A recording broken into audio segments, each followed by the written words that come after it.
वाद ज्ञान का सुस्वाद मुझे चाहिए।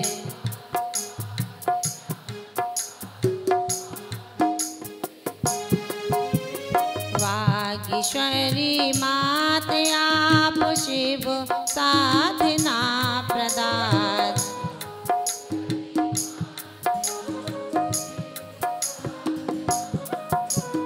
पल्लवित हो ज्ञान बीज ऐसी खाद चाहिए।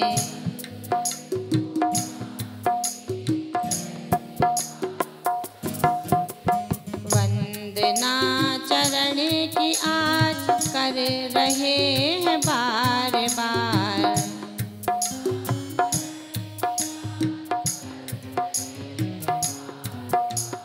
वंदना चरण की आज कर रहे हैं बार बार।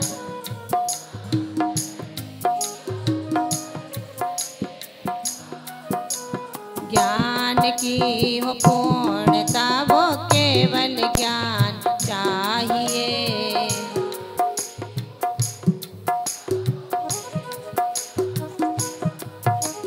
ज्ञान की हो पूर्णता वो केवल ज्ञान चाहिए।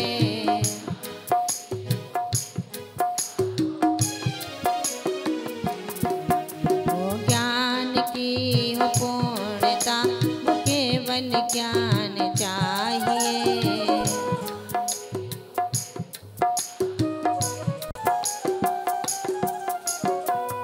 गुरु चरणों में हुआ जन्म, गुरु से मिली उड़ान। परम पूज्य माँ विशुद्धमती जी को मेरा कोटि प्रणाम। गणनी गुरु माँ विशुद्धमती जी को मेरा कोटि प्रणाम।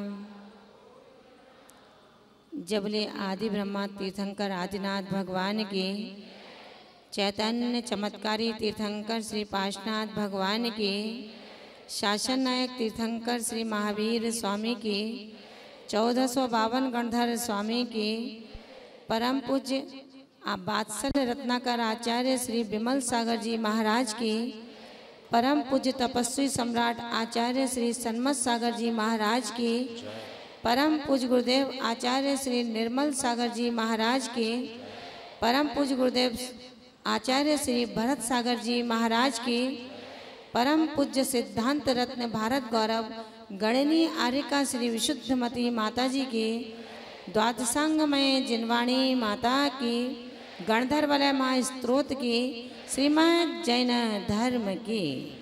बोलिए परम पूज्य पट्टगणी आर्यका 105 विज्ञमती माता जी की, वंदनीय आर्यका संघ की।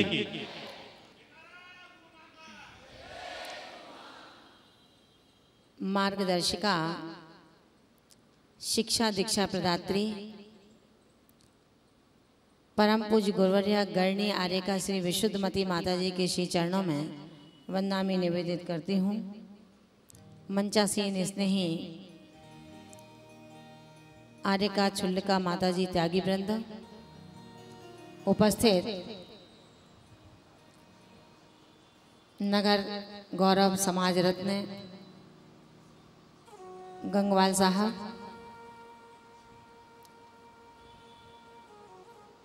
उपस्थित सम्यक ज्ञान पिपासु आत्मस्नेही प्यारे प्यारे सेमनार्थियों, अनुशासनबद्धता व्यक्ति को कीमती बना देती है। 2 लाइनों के साथ अपने पाठ्यक्रम का शुभारंभ करना चाहूँगी।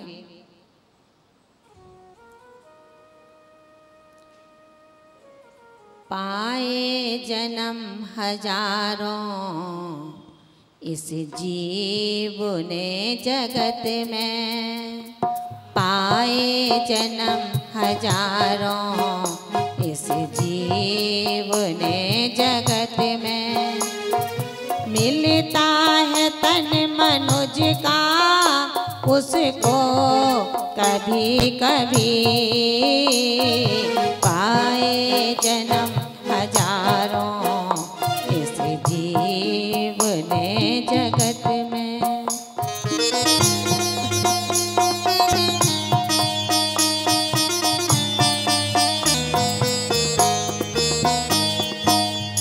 चलना तो रात दिन है सबको भटक भटक कर, चलना तो रात दिन है सबको भटक भटक कर, मिलती है आदमी को मंजिल कभी कभी, मिलती है आदमी को मंजिल कभी कभी, मिलता है तन मनुज का उसको कभी कभी पाए जन्म हजारों इस जीवने जगत को। पूरा कुछ नहीं सुनाना चाहती हूँ, लेकिन वाहन बाबू आज जिस मनुष्य पर्याय में हम बैठे हैं, यह मनुष्य पर्याय कीमती नहीं है, वेश कीमती है।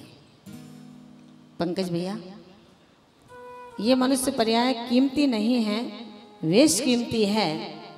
धन पुण्य का मल है, लेकिन जीवन आत्मा का संबल है। धन पुण्य का मल है, लेकिन धर्म आत्मा का संबल है। विभाव भावों से राग द्वेष की किट्टिमाल कालमा मेरे स्वभाव पर निरंतर चढ़ रही है। हे गणधर स्वामी, जिस गणधर बलय विधान को शायद आपको पता होगा, जब दीक्षार्थी की दीक्षा होने वाली होती है तो दीक्षा से पूर्व इस विधान को करवाया जाता है।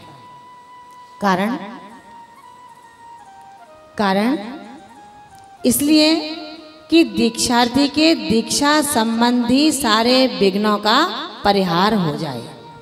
उसका द्विज जन्म शुरू होता है, पहले जन्म के सारे विघ्न उसके साथ यहीं पर समाप्त हो जाएं। इसी तरह से हर आध्यात्मिकता में, सामाजिक, पारिवारिक, राजनीतिक किसी भी संबंधी कार्य को हम करने चलें, उससे पहले हमें गणधर बलय विधान का एक आयोजन करना चाहिए। ये गणधर बलय निश्चित रूप से मेरी भाषा को परमार्जित करेगा, मेरे सोच को परमार्जित करेगा, मेरी काम करने की जो शैली है उसको भी परमार्जित करेगा, स्वास्थ्य को अनुकूल बनाएगा और आपकी जिह्वा रथ पर फिर गाली नहीं, गीतों का समायोजन होगा। परिवार में जब आप बातचीत करेंगे तो लगेगा कि हृदय सरोवर से अब आक्रोश नहीं, संतोष की बरसात हो रही है। जब आपके हृदय सरोवर में संतोष होगा, आक्रोश अपने आप दूर होगा। ये इस स्रोत की बहुत बड़ी देन है, जो इसे करेगा अनुभव उसको आएगा। शक्कर कैसी होती है, कोई बता सकते हो क्या? शब्दों से कहोगे मीठी होती है, ये कहोगे ना। शक्कर कैसी होती है? शक्कर मीठी होती है, यही कहोगे ना। अब उसका स्वाद मीठे में कैसा है ये आप नहीं बता सकते। वचनातीत स्वाद है, उसको शब्द शब्द में, अक्षरों में किसी दूसरे के सामने नहीं समझाया जा सकता। ठीक इसी प्रकार इस स्तोत्र का, इन रिद्धि मंत्रों का मेरे जीवन में क्या प्रभाव पड़ेगा ये आप किसी को बता नहीं सकते। केवल इतना कह सकते हो कि बहुत अच्छा है, कामयाबी है, सफलता को देने वाला है, यही कहा जा सकता है। इसलिए जो भी इसका अध्ययन कर रहे हैं, अध्ययन का मन बनाया है, क्योंकि मेरी नज़रों में हर एक महिला है जो जहाँ बैठती थी उसकी सीट खाली है, ये मेरी निगाह में है। इसका ध्यान रखना आप लोग। आप सबको चला सकते हो, लेकिन अपने कर्म के कैमरे को कभी धुंधला नहीं कर सकते हो। इसलिए उन महिलाओं से कहना, सहेलियों से जाकर के, जो अपने स्थान पर बैठती थी वो इसी स्थान पर आकर के बैठें। ये सारा ड्रेसअप, ये सारा अनुशासन केवल यहाँ आने तक, मिलने तक नहीं है। ये अनुशासन जिस दिन आपका पेपर हो करके आपका पुरस्कार आपके हाथ में होगा, उसके बाद आपके अनुशासन इस सेमिनार संबंधी वहीं पर समाप्त हो जाएगा। इसलिए अपनी सहेलियों से जाकर के सूचना दे देना, जो यहाँ पर नहीं हैं, उनके चेहरे मेरे निगाह में अच्छी तरह से हैं, उनको आप ये सूचना जरूर करना जाकर के।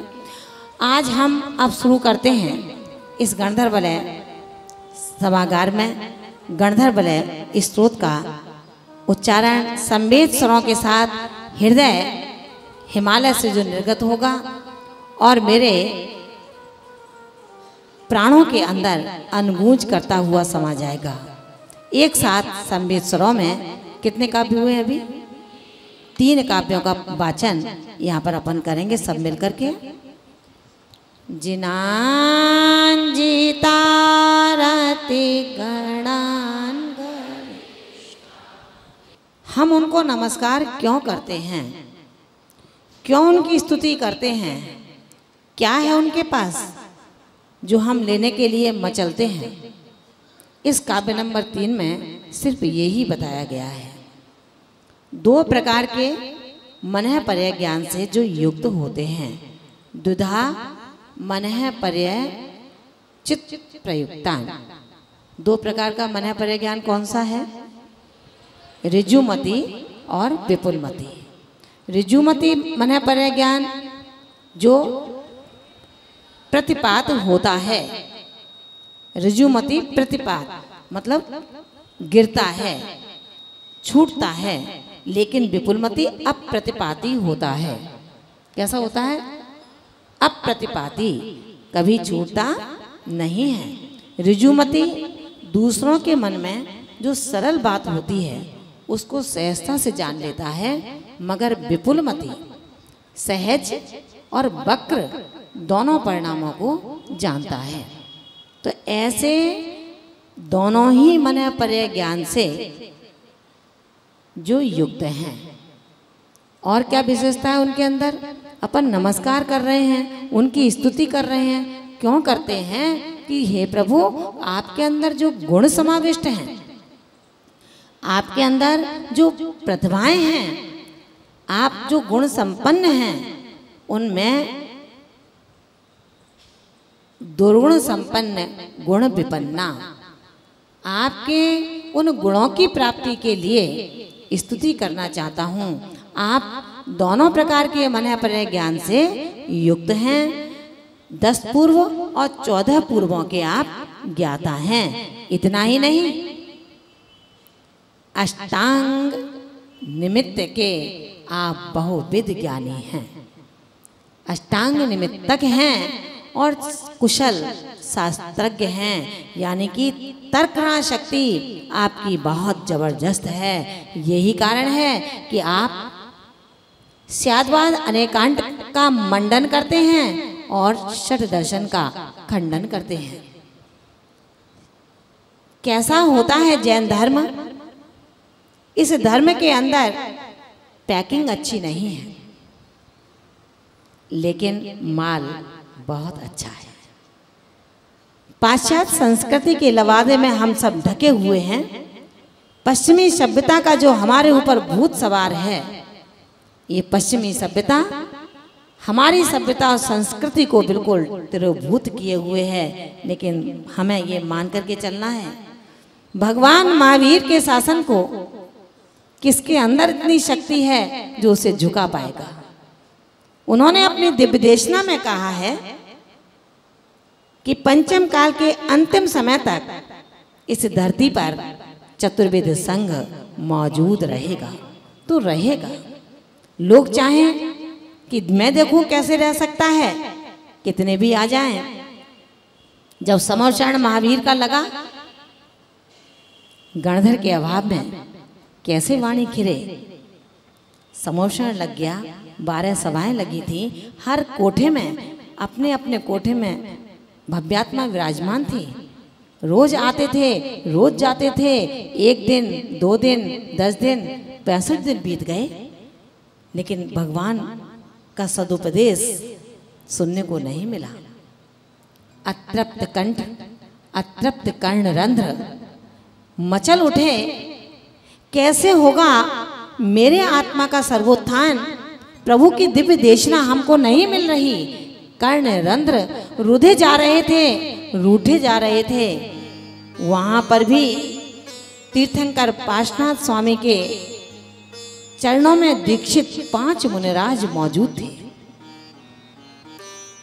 जैसे ही उनको पता लगा कि आज महावीर का एक शिष्य गौतम आ गया है, बिखर जाते हैं, पसर जाते हैं, अंट संट बोलना शुरू कर देते हैं कि महावीर मैं भी तुझे जानता हूं, तू कैसा है, कैसा है तू वीतरागी, तेरे अंदर इतना राग द्वेष। हम बैठे थे, हमें गणधर नहीं बनाया जा सकता था क्या? ये जैन सिद्धांत है महान भावों, यहां किसी की नहीं चलती। यहां पर किसी की नहीं चलती, सिर्फ चलती है तो स्यादवाद अनेकांत जो प्रमाणित है प्रमाण और नयों के द्वारा, उसकी चलती है। जो प्रमाणित नहीं है मनगणन, यह बातें नहीं चलती। चाहे मैं हूं, चाहे अन्य कोई हो, किसी की मन की नहीं चलेगी। जो प्रमाण और नए से बिल्कुल सटीक है, उसको पूरा विश्व मानेगा, उसको मोक्ष की राहें मानेंगी। तीर्थंकर महावीर तो वीतरागी थे, शांत थे, उनको कुछ भी लेना देना नहीं था। लेकिन बोलने वाले कुछ भी बोलो ना, मुंह तो आपका है, जो बोलना चाहते हो बोलो, कोई फर्क नहीं पड़ता है। ये वीतराग धर्म है, ये स्यादवाद मंडित धर्म है, अनेकांत शैली का धर्म है। प्रमाण और नए की कल्लोलें जिसको विक्षिप्तता से निष्कंपित करने का एक मार्ग प्रदान करती है। पार्श्वनाथ भगवान के समोषण में दीक्षित शिष्यों ने इतना अंधानुकरण किया, इतनी विचित्रता अपने विचारों में लेकर के आए, और बिगड़ा किसका? उनका ही बिगड़ा। मुनि बनने के बाद क्या मुझे भाषा सम्मति पर ध्यान नहीं देना चाहिए? मुनि बनने के बाद क्या 28 मूल गुणों का पालन नहीं करना पड़ता? करना पड़ता है, 100% करना पड़ता है। पूरी रात्रि भी हो जाए तो करना पड़ेगा। प्राण कंठगत आ जाए तो भी करना पड़ेगा। कंसेशन किसी भी स्थिति में अंश मात्र भी नहीं है। वीतरागता पर जब उंगली उठी तो स्यादवाद प्रमाण नयों से मंडित धर्म ने उनको मुनि से पार्श्वस्थ मुनि घोषित कर दिया।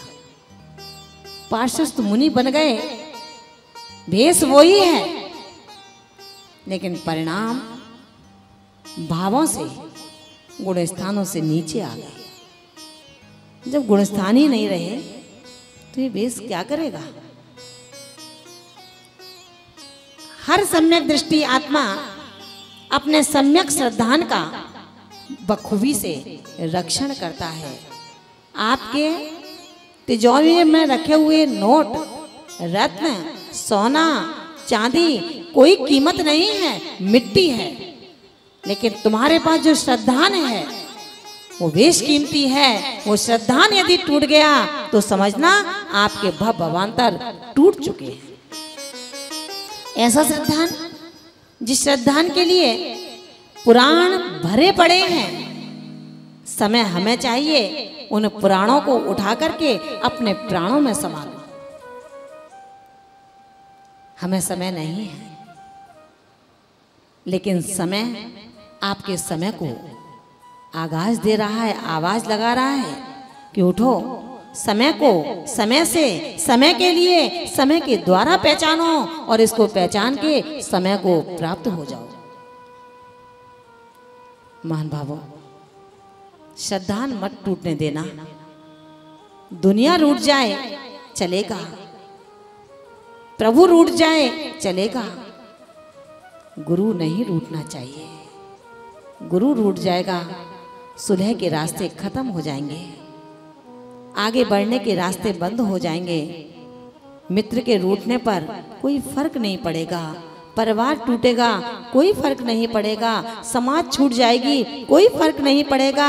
यहाँ तक कि अगर प्रभु भी आंख बंद कर लें तो भी चलेगा, लेकिन अपने जीवन में जीते हुए कभी अपने गुरु को रूठने मत देना, टूटने मत देना। उनके दरवाजे कभी आपके लिए बंद ना हो।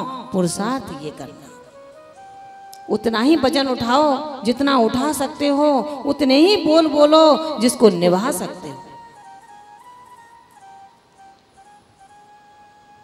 सेठ था, रत्नों का मंदिर, रत्नों की प्रतिमा, स्वर्ण जड़ित सिंहासन और छत्र।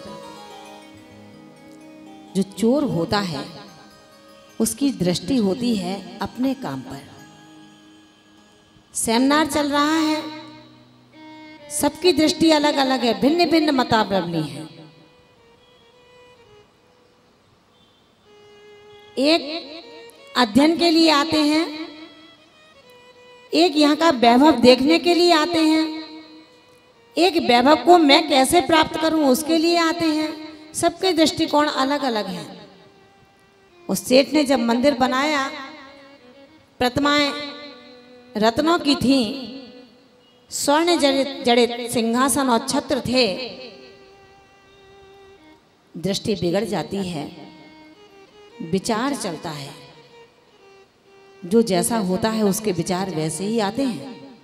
उसने सोचा इस वैभव को कैसे प्राप्त कर सकता हूं। ये नगर सेठ मंदिर का स्वामी मुनि भक्त है, ये मुनियों पर अंधी भक्ति करता है। क्यों ना मैं एक क्षुल्लक का बेस रख लूं और इसके मंदिर में आकर के भक्ति करूंगा तो ये क्षुल्लका मुनियों पर बहुत आस्थावान है। क्षुल्लक जी बनकर के आ जाते हैं मंदिर में। क्षुल्लक जी की भक्ति देखने लायक थी, सुंदर स्वर था, शब्दों का अच्छा चयन था भक्ति में। आज दुनिया रीझती उसी पर है। सुंदर शब्द हो, बुलंद आवाज हो, रूप चिकना हो, बहुत अच्छा चाहिए क्या अपने को, सब कुछ मिल गया। सेठ ने कहा, क्षुल्लक जी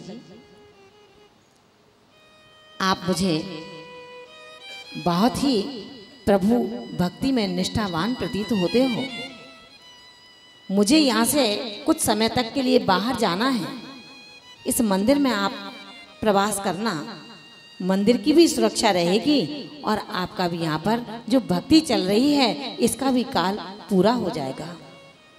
क्षुल्लक जी ने कहा, नहीं नहीं सेठ जी, हमको तो जाना है, हम नहीं रुक सकते। सेठ जी ने कहा, महाराज थोड़ा समय आप दें, मेरे मंदिर की भी सुरक्षा रहेगी और आपकी भी भक्ति पूरी होगी। आपकी भक्ति को मैं सुनता हूँ तो आत्म विभोर हो जाता हूँ। नहीं नहीं तो केवल नाटक था, रुकना तो था। सेठ जी चले जाते हैं, क्षुल्लक जी वहीं पर रह जाते हैं। सेठ जी अपने अनुचरों से कहकर के गए थे कि क्षुल्लक जी का ध्यान रखना, इन्हें कोई परेशानी ना हो, हमारे अतिथि हैं।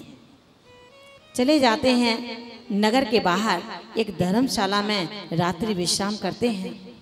क्षुल्लक जी ने सोचा पहला दिन है, किसी को कुछ विश्वास नहीं होगा, अपना काम आज ही कर लेना चाहिए। रत्न जड़ित जो छत्र थे उनको उतारा और उसे रख लिया अपने पास में। चलने लगे। उन रत्नों के अंदर इतनी चमक थी, जो सैनिक थे, पहरेदार थे, उनकी दृष्टि पड़ी। उन्होंने देखा कि अरे ये तो मंदिर के रत्नों की चमक लगती है। कौन है ये? ये तो वो ही क्षुल्लक है जो जिसको सेठ जी अपने मंदिर में रख गए थे। सभी अनुचर, सभी उनके भृत्य भागते हैं उनके पीछे पीछे, चिल्लाते हैं चोर चोर चोर, पकड़ो पकड़ो, लेकिन पकड़ में नहीं आता। वो उसी धर्मशाला में रुक जाता है जिसमें पहले से सेठ जी रुके थे। जैसे ही अंदर जाता है शोर शराबा होता है। सेठ जी बाहर आते हैं, कहते हैं ये शोर शराबा क्यों हो रहा है? जैसे ही देखा, अरे ये तो क्षुल्लक है, इसके हाथ में छत्र है, मंदिर का छत्र। और जैसे ही आवाज सुनी, चोर रोको पकड़ो, सेठ जी बाहर आते ही कहते हैं कि हे सैनिकों, खबरदार, जो तुमने क्षुल्लक जी के ऊपर उंगली उठाई तो ये छत्र और ये महामंडल, सिंहासन मैंने ही मंगाए थे, ये चोर नहीं हैं, इनको चोर मत कहो। सभी सामंत दृष्टि नीची करके हाथ जोड़ करके खड़े हो जाते हैं। सेठ जी क्षमा करना, बहुत गलती हो गई। उनको भेज देते हैं। क्षुल्लक जी को अपने कमरे में रखते हैं, दरवाजा बंद करते हैं। उनसे कहते हैं कि ध्यान रखना, आपने क्षुल्लक के वेश में जो काम किया है, इससे पूरी दुनिया कभी मुनि और क्षुल्लकों पर अपनी आस्था नहीं रखेगी। आपको ऐसा ही करना था तो ये वेश क्यों रखा? महान भावों, इसे क्या कहते हैं? क्या कहते हैं? इसे ही सम्यक दर्शन कहते हैं। इसे उपगूहन सम्यक दर्शन कहते हैं। जिसने ढक दिया, अगर गलती हुई है, ढका है, हम तो जो गलती नहीं होती उसको उघाड़ते हैं। जो पता नहीं है, कानों से सुना है, आंखों से देखी बात सच्ची नहीं होती, कानों से सुनी बात सच्ची कैसे हो सकती है? विचार करना। कानों का कच्चा कभी आत्म स्वभावी नहीं हो सकता, और उपगूहन अंग को पालन करने वाला कभी विभाव भावी नहीं हो सकता। चौराहे पर खड़े होकर के, खुले मंच पर बैठ कर के भाषा सम्मति को बिगाड़ना, अपनी टॉकिंग पावर को हम समरसता के साथ में इस्तेमाल करें। आज पंडित दौलत राम जी ने कहा, जग सुहित कर सब अहित हर, सब श्रुत सुखद संशय हरें, भ्रम रोग हर, जिनके बचन मुख चंद्र तैं अमृत झर। सत्य कथनों का व्यवहार यहाँ पर बताया जा रहा है। कैसे हैं वो गणधर देव, कैसे हैं तीर्थंकर देव, कैसी है उनकी देशना, अमर है, अमिट है, उसे कोई भी नहीं मिटा सकता। जैन ग्रंथों में लिखा है, सूर्य पूरब से पश्चिम में उदित हो सकता है, आकाश से पुष्पों की वृष्टि हो सकती है, बालू में तेल निकल सकता है, पानी में घी मिल सकता है, लेकिन कभी तीर्थंकर की वाणी में मिथ्यापना नहीं आ सकता। चतुर्विध संघ इस दुनिया में पंचम काल के अंत तक रहेगा। वो चतुर्विध संघ कौन सा है? मुनि आर्य का, श्रावक और श्रावका। कौन से श्रावक श्रावका? आप लोग कौन श्रावका है क्या? आप श्रावक हैं क्या? कौन है फिर आप? अगर श्रावक नहीं है तो देशना सुनने के अधिकारी भी नहीं है। आचार्य अमृतसर स्वामी कहते हैं, अगर तू श्रावक नहीं है तो मोक्ष मार्ग की देशना नहीं सुन सकता, तेरा अधिकार नहीं है। श्रावक बनो, श्रावक बनना पड़ेगा। रात का भोजन छोड़ो, अन्न की वस्तु नहीं खानी चाहिए, बिना छना हुआ जल इस्तेमाल नहीं करना चाहिए, प्रतिदिन देव दर्शन करना चाहिए। कम से कम ये 3 गुण तो आए अपने अंदर। गणधर स्वामी जो 2 प्रकार के मने परे ज्ञान से युक्त 10 पूर्वी, 14 पूर्वी अष्टांग निमित्तक और कुशल तर्कणा वाले होते हैं। आज हमारे मन में कितनी तर्कणाएं हैं, जिज्ञासाएं होनी चाहिए, लेकिन कुतर्क नहीं होने चाहिए। कुतर्की कभी जीत नहीं सकता। अधजल गगरी छल कत ज्यादा, फटूरे और नटूरे को याद रखना। सर, फटूरे किसको कहते हैं? पता लगा कि फ्यूचर को तू फटूरे कह रहा है और नेचर को तू नटूरे कह रहा है। जो समझे अच्छी तरह, आपस की बातचीत ना करें। जो 2 प्रकार के मन पर्याय ज्ञान से युक्त हैं, 10 पूर्वी हैं, 14 पूर्वी हैं, अष्टांग निमित्तक हैं और कुशल शास्त्रज्ञ हैं, यानी कि जिनके अंदर डंके की चोट पर स्यादवाद अनेकांत धर्म को मंडित करने का एक सुंदर सौंदर्य समाहित है। कलकाल सर्वज्ञ के रूप में जाने वाले आचार्य समंत भद्र स्वामी भट्टा कलंक देव को कौन नहीं जानते, जिन्होंने घट में जो देवी थी उनको बाद से जीता था। इस तरह का ये हमारा तीसरा काव्य। ऐसे गणधरों के लिए मैं स्तुति करता हूँ कि हे स्वामी, आपके गुणों का अंश भी प्राप्त हो जाए, अंशांश भी प्राप्त हो जाए, तो हम संसार समुद्र से दूसरे किनारे तक पहुँच जाएंगे। इन्हीं भावनाओं के साथ में आचार्य भगवंतों ने कहा, हे इंद्रिय जेता, हे अरहंत पुत्र, आपके साहस में कभी कमी नहीं आनी चाहिए। बढ़ते रहो, मंजिल मिलेगी। शायद मैंने यहाँ पर ये लाइनें बताई थी आप सबको।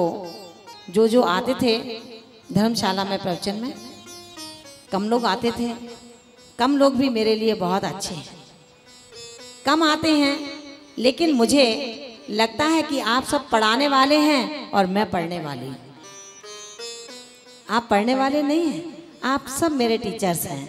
मैं आपकी स्टूडेंट हूँ, मैं आपके सामने पढ़ रही हूँ। मैंने 2 लाइनें कही थी, न हो साथ कोई बढ़ो तुम अकेले, सफलता तुम्हारे चरण चूम लेगी। न हो साथ कोई बढ़ो तुम अकेले, सफलता तुम्हारे चरण चूम लेगी। बिना ही जगाए सदा जो जगा है, अंधेरा उसे देख करके भगा है। उगा वो ही जिसको उगना स्वयं था, गुना क्या किसी के उगा है।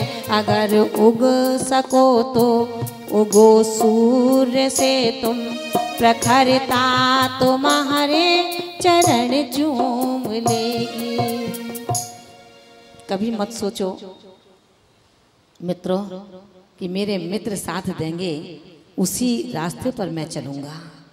मित्र साथ नहीं देगा, तुम्हारा दैव साथ देगा। अपने दैव के साथ चलो तो तुम अमर हो जाओगे, तुम अजर हो जाओगे, शक्ति से युक्त हो जाओगे। मित्रों के साथ चलोगे, शक्तिहीन हो जाओगे। आचार्य भगवंतों ने चौथे काव्य के माध्यम से आज पहले इसको पढ़ेंगे, उसके बाद प्रक्षणा करेंगे। ठीक है ना? प्रक्षणा पूछेंगे। ठीक, काव्य नंबर चौथा निकाल लेंगे सभी, और बिना प्रमाद के, प्रमाद से आलस में नहीं बैठे पढ़ने के लिए। हम जब हम बैठते हैं पढ़ने के लिए तो कैसे बैठना है? बिल्कुल सीधे बैठना है। पढ़ाई में आलस नहीं होता है। पढ़ाई के अंदर उबासी नहीं आनी चाहिए।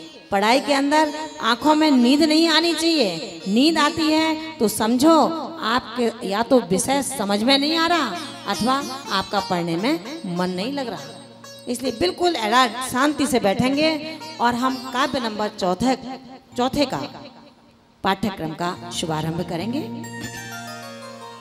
इस काव्य के अंदर कैसी होती है आराधना की शक्ति और उस आराधना की अभिव्यक्ति किस शक्ति के माध्यम से उनको प्राप्त होती है।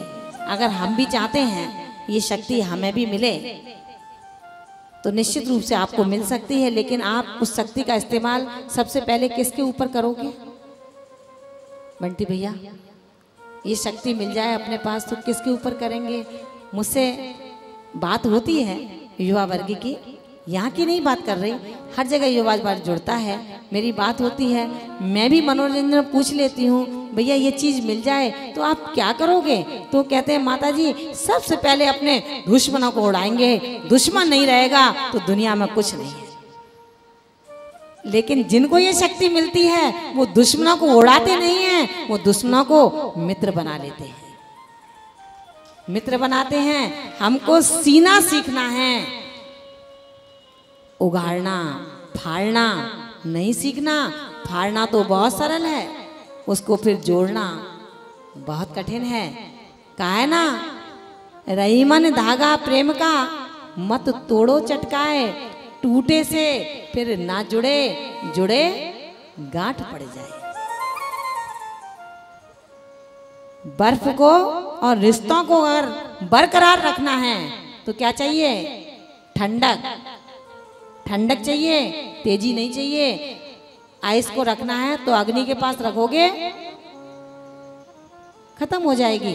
रिश्तों को अग्नि की तरह निभाओगे टूट जाएंगे। रिश्तों को निभाने के लिए, बरकरार रखने के लिए शीतलता चाहिए। आइस फैक्ट्री खोलनी पड़ेगी। कहाँ पर? कहाँ पर? हृदय के अंदर आइस फैक्ट्री, जवान पर शुगर फैक्ट्री खोलनी पड़ेगी।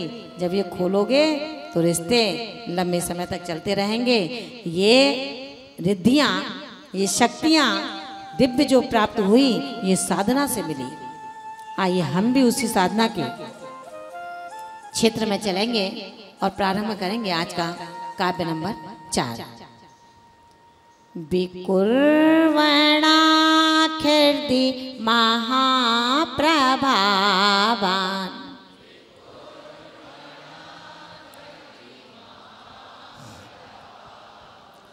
विकुर्वणाखिर्दि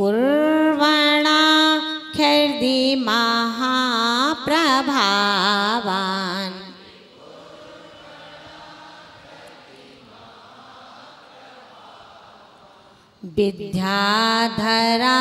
विद्याधराश्चारण रिद्धि प्राप्तान्,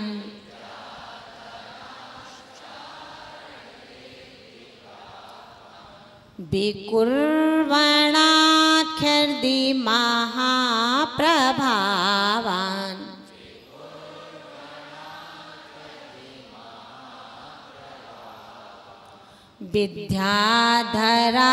विद्याधराश्चारण रिद्धि प्राप्तान्,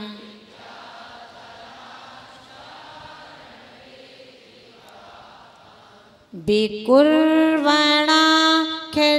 महाप्रभावान्,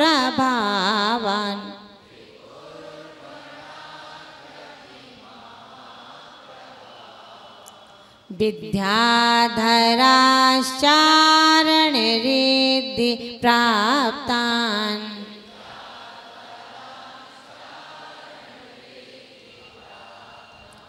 प्रज्ञाश्रितान् नित्य खगामिनश्च,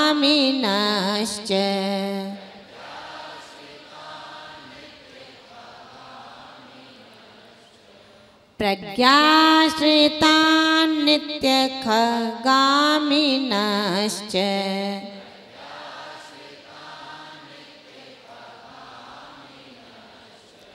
स्तुवे गणेश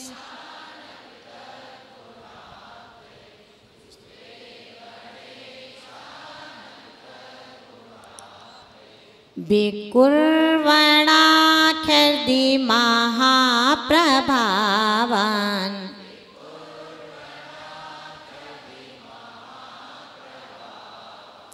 विकुर्वणाखिर्दि महाप्रभावान्,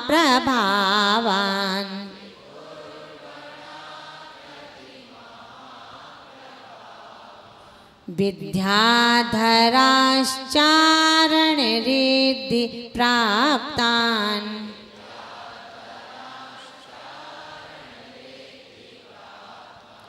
प्रज्ञाश्रितान् नित्य खगामिनश्च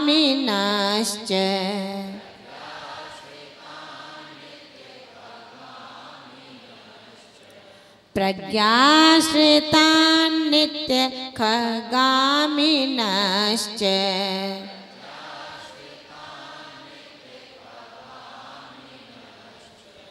स्तुवे गणेशान्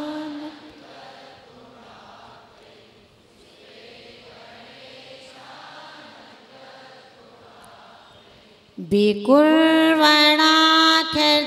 महाप्रभावान्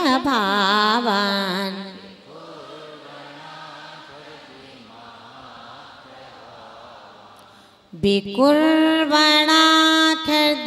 महाप्रभावान्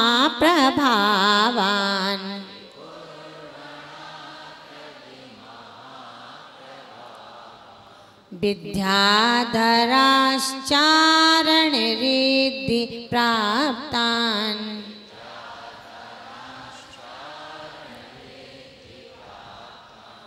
प्रज्ञाश्रितान् नित्य खगामिनश्च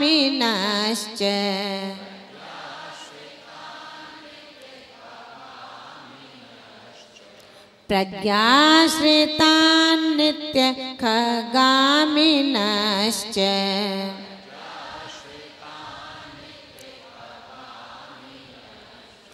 स्तुवे गणेश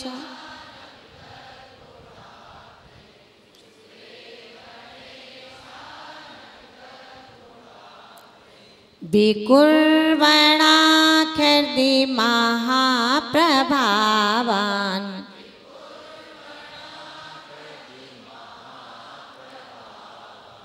विद्याधराश्चारण रिद्धि प्राप्तान्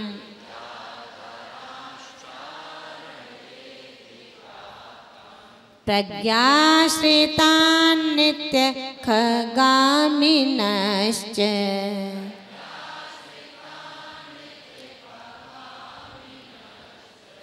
स्तुवे गणेशान् पिता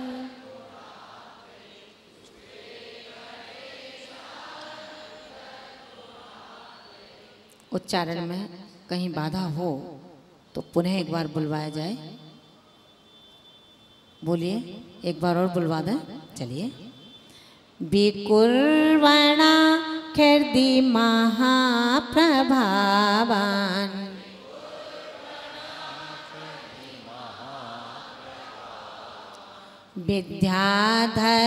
विद्याधराश्चारण रिद्धि प्राप्तान्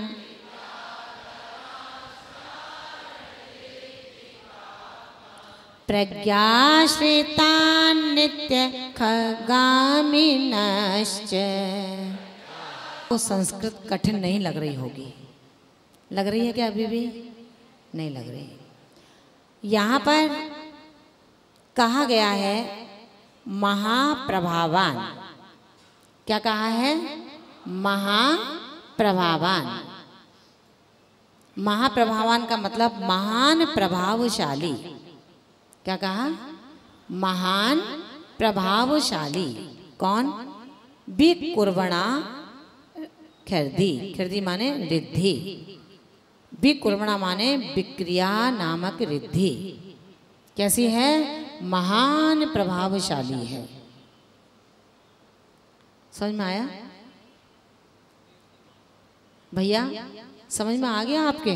विदाउट यूनिफॉर्म बैठे हैं जो नीरज भैया के पास में, राइट हैंड, विदाउट यूनिफॉर्म बैठे हैं आप।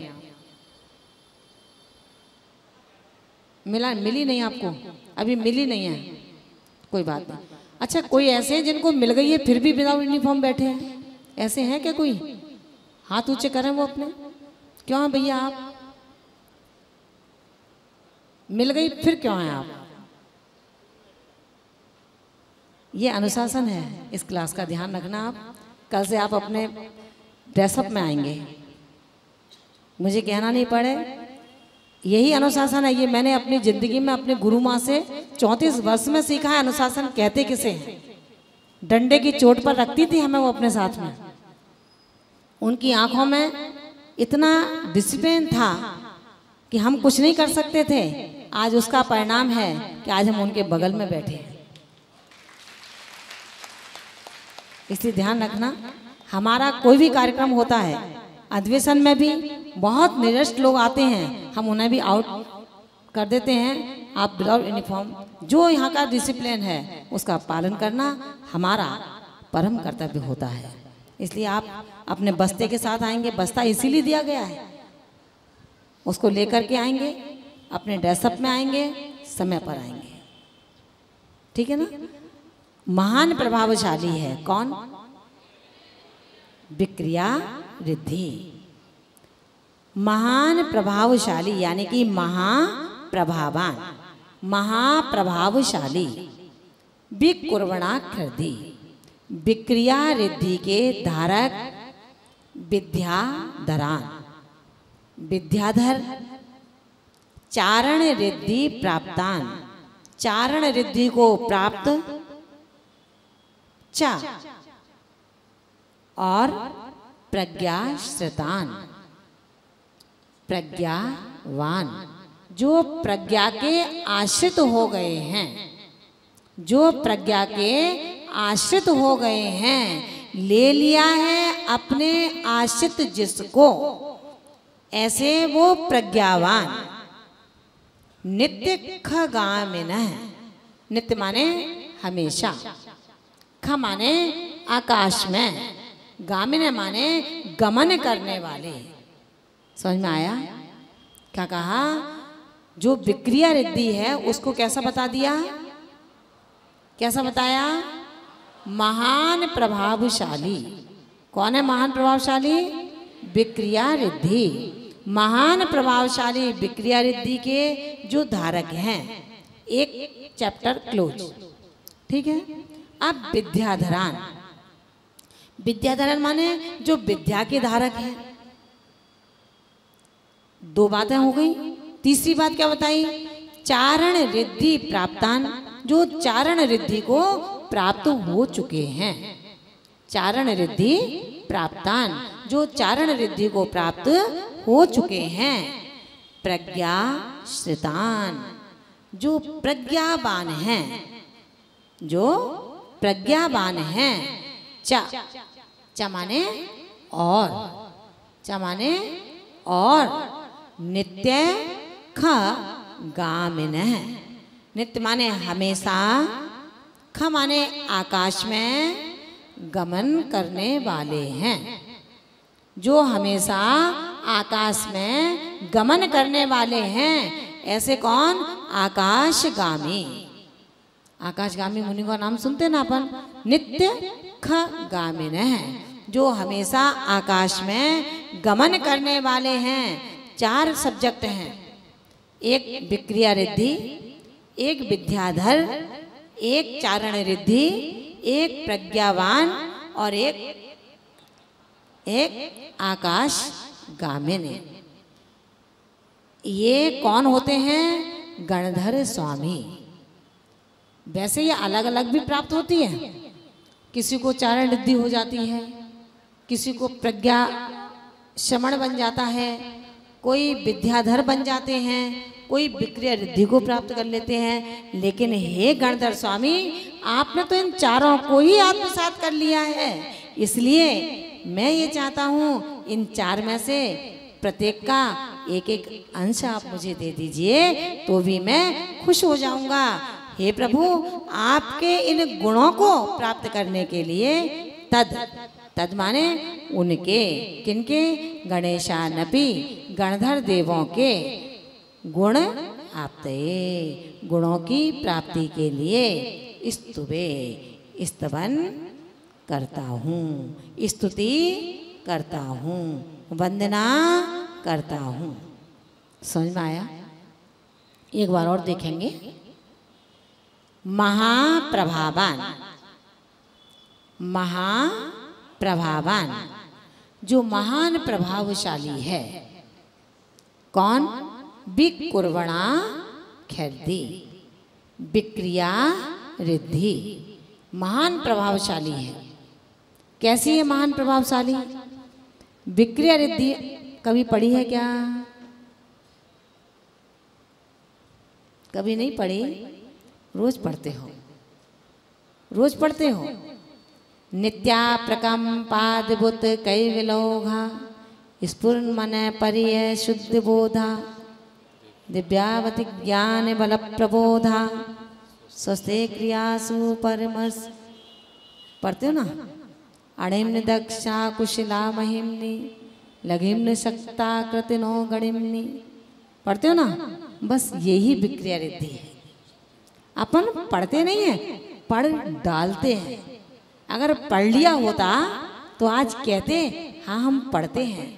फटाफट काम करना है, हे प्रभु आपको भी निमटाना है, और कुछ नहीं है इससे ज्यादा। फटाफट पूजा करना है। ध्यान रखो, पूजा एक करो लेकिन दुरुस्त करो, मन से करो, मन से करो। समझ में आया ना? विक्रिया रिद्धि महान प्रभावशाली है। कैसी है? अणिमा, महिमा, लघिमा, प्राप्ति, प्राकाम्य, ईशत्व, वशित्व, काम रूपित्व, इस प्रकार की ये विद्या विक्रिया रिद्धि है। इस विक्रिया रिद्धि को प्राप्त करने वाले जो यतिराज होते हैं उनको एक अपूर्व शक्ति का ऐसा अखंड प्रादुर्भाव होता है, जिसको पाने के बाद अणिमा विक्रिया रिद्धि उस यतिराज को वो शक्ति प्रदान करती है कि अपने शरीर को अणु के समान छोटा बना करके, अणु कैसा होता है? दृष्टिगोचर नहीं होता। पुद्गल का सबसे छोटा हिस्सा जिसका अब कोई भाग नहीं किया जा सकता उसे अणु कहते हैं। अणु सूक्ष्म होता है, दृष्टि के गोचर नहीं होता, और स्कंद दृष्टि के गोचर होता है। अणु शुद्ध होता है, स्कंद शुद्ध नहीं होता। ये विषय तत्वसुद्धि कक्षा में बताएंगे। तो वो यतिराज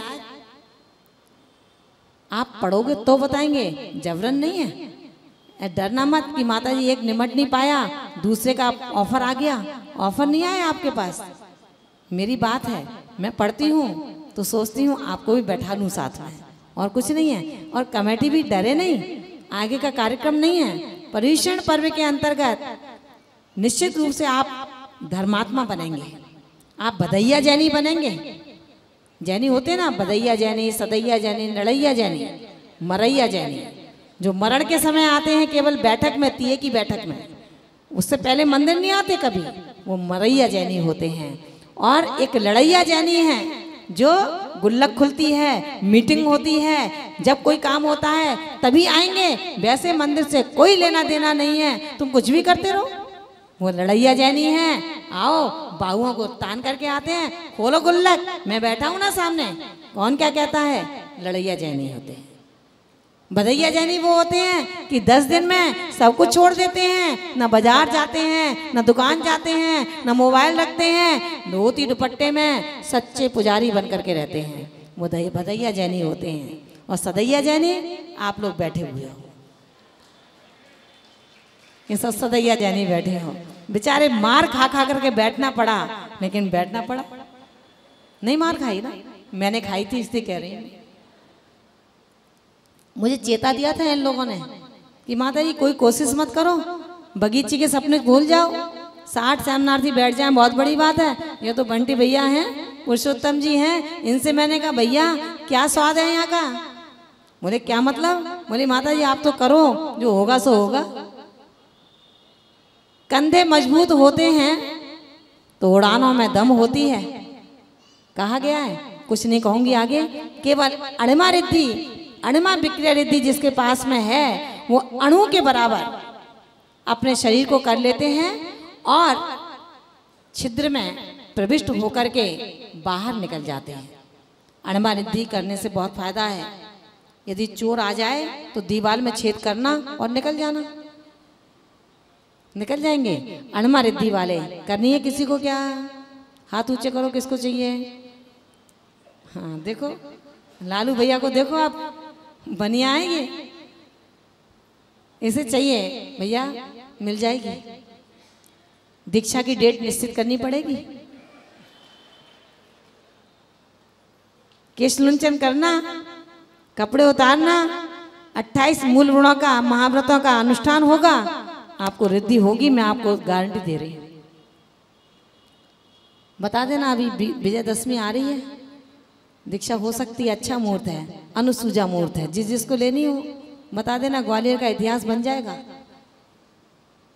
ऐसे यतिराज कम से कम हाथ तो उठाया, इतना हौसला तो है कि रिद्धि चाहिए। जिसके अंदर आज रिद्धि प्राप्त करने का हौसला है वो किसी दिन दिगंबरत्व को भी स्वीकार करेगा, ये बिल्कुल गारंटी है। इस पर्याय में नहीं तो अगली पर्याय में करेगा जरूर, भटकेगा नहीं। अभी यतीन्द्र भैया आए थे ना, गए क्या हैं यहाँ पर? देखो बैठे ना, कितने अच्छे हैं, ये कविराज लगते हैं मुझे। जहाँ ना जाता रवि वहाँ पहुँचता है कवि। अभी मेरे पास आए कि माता जी अकेला 84 लाख योनि में भटक रहा हूँ। मैंने सोचा शांति से रहो भाई, आप नहीं भटक रहे, हम भी भटक रहे हैं, अकेले आप नहीं हो रहे यतीन्द्र जी, ध्यान रखना। लेकिन सावधान रहना, अपने को पता है कि मिर्ची मुंह पे जीभ पर है, जला रही है, तो बचने का प्रयास करेंगे, मिर्ची का त्याग कर देंगे। अपने को 84 लाख योनि में भटक रहे हैं, पता लग रहा है, आ जाओ ना हमारे पास में, चुल्लक जी बना देंगे आपको। 84 लाख योनि से भटकने से बचा लेंगे आपको। लेकिन कहने से नहीं काम चलेगा, कुछ करने से काम चलेगा। वो यतिराज जिन्होंने इस अणिमा रिद्धि को प्राप्त किया, रिद्धि के प्रभाव से वो महर्षि, वो ऋषि अणु के बराबर अपना शरीर कर लेते हैं और एक छोटे से छिद्र में प्रविष्ट हो जाते हैं। वहां पर उस छोटे से छिद्र में जाने के बाद चक्रवर्ती के कटक को बैठने की व्यवस्था बनाने की रचना कर देते हैं। ध्यान रखना, उस छोटे से छिद्र में घुसने के बाद उस जगह पर पूरा चक्रवर्ती का कटक आ जाए, ऐसा निवेश करते हैं, ऐसी रचना करते हैं। और जो महिमा रिद्धि है, ये महिमा रिद्धि मेरू के बराबर शरीर को कर देती है भारी।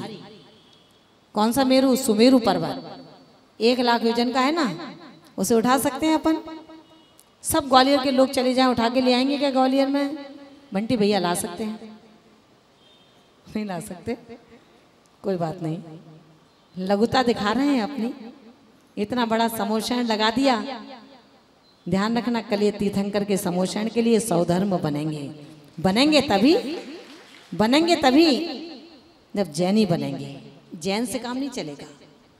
जैन कुल में तो जन्म हर कोई ले सकता है, लेकिन जैनी हर कोई नहीं बन सकता।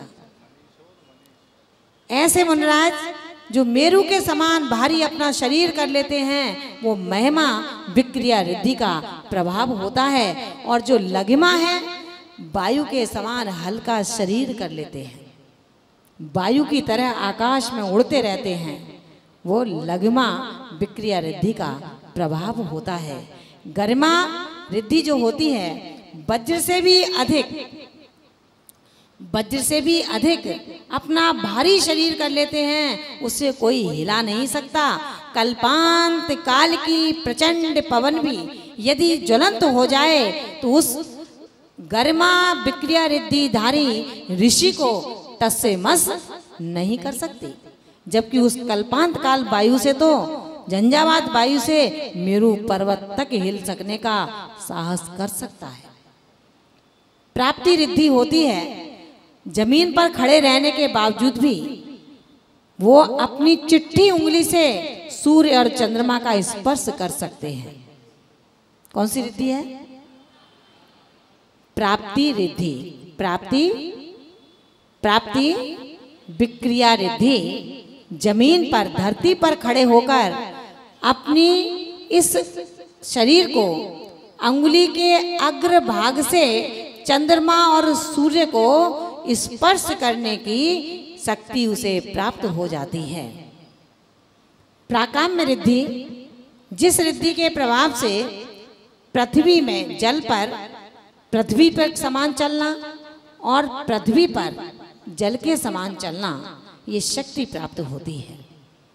समझ में आया?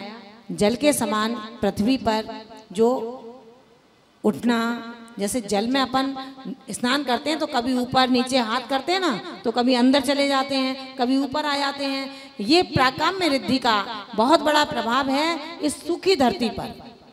उन्मंजन निमंजन यानी कि अंदर जाना और उन्मंजन माने ऊपर आना, ये सारी क्रियाएं वो प्राकाम्य रिद्धिधारी यतिराज कर सकते हैं। पृथ्वी पर जल के समान ही गमन कर सकते हैं।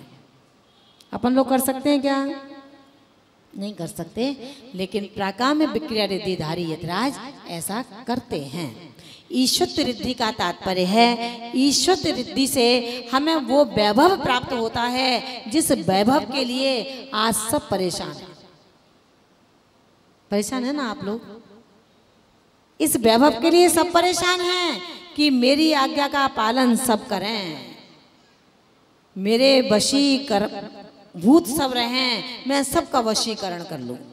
सब चाहते हैं ना? चाहते हैं। प्रवीण भैया कह रहे हैं, सही कह रही हो माता जी, बिल्कुल चाहते हैं। सब वैभव मिल जाए, पूरा ग्वालियर मेरे आंखों के सामने रहे।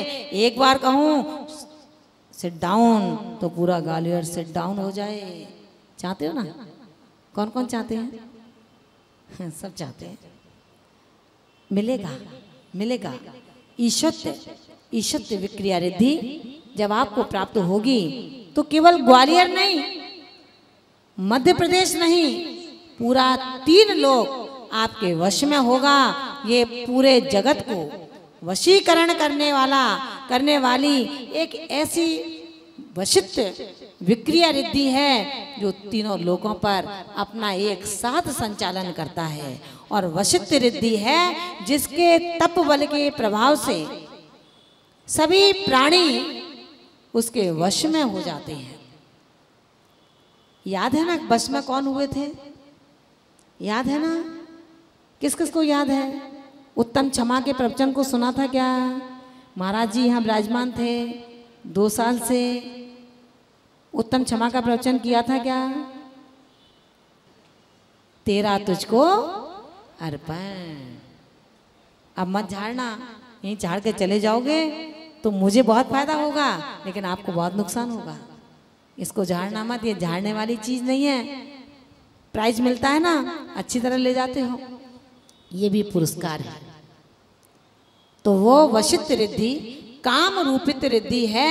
इस रिद्धि के प्रभाव से वो आत्मा अपने इस शरीर से इच्छित रूप बना सकता है, इच्छित रूप को ग्रहण कर सकता है, विक्रियाएं कर सकता है। कभी शेर बन सकता है, कभी प्रभु बन सकता है, कभी मनुष्य बन सकता है, तो कभी स्त्री बन सकता है। ये उसके अंदर शक्ति होती है। कौन से?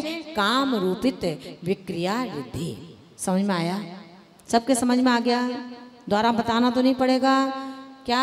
अणिमा, महिमा, लघिमा, प्राप्ति, प्राकाम्य, ईशित्व, वशित्व और काम रूपित्व। समझ में आ गया ना? इसमें अणिमा रिद्धि जो अणु के समान अपने शरीर को कर करके अंदर चक्रवर्ती के कटक का निवेश तैयार कर लेते हैं। निवेश माने रचना कर लेते हैं। और महिमा जो मेरु के बराबर अपना शरीर कर लेते हैं बड़ा। लघिमा जो वायु से भी हल्का शरीर अपना करने में समर्थ होते हैं। गरिमा जो वज्र के समान अपना भारी शरीर कर लेते हैं। प्राप्ति भूमि पर स्थित रह करके उंगली के अग्रभाग से सूर्य चंद्र आदि को, मेर शिखर आदि को प्राप्त करने का जो साहस प्राप्त कर लेते हैं, वो कौन सी रिद्धि है? प्राप्ति विक्रिया रिद्धि।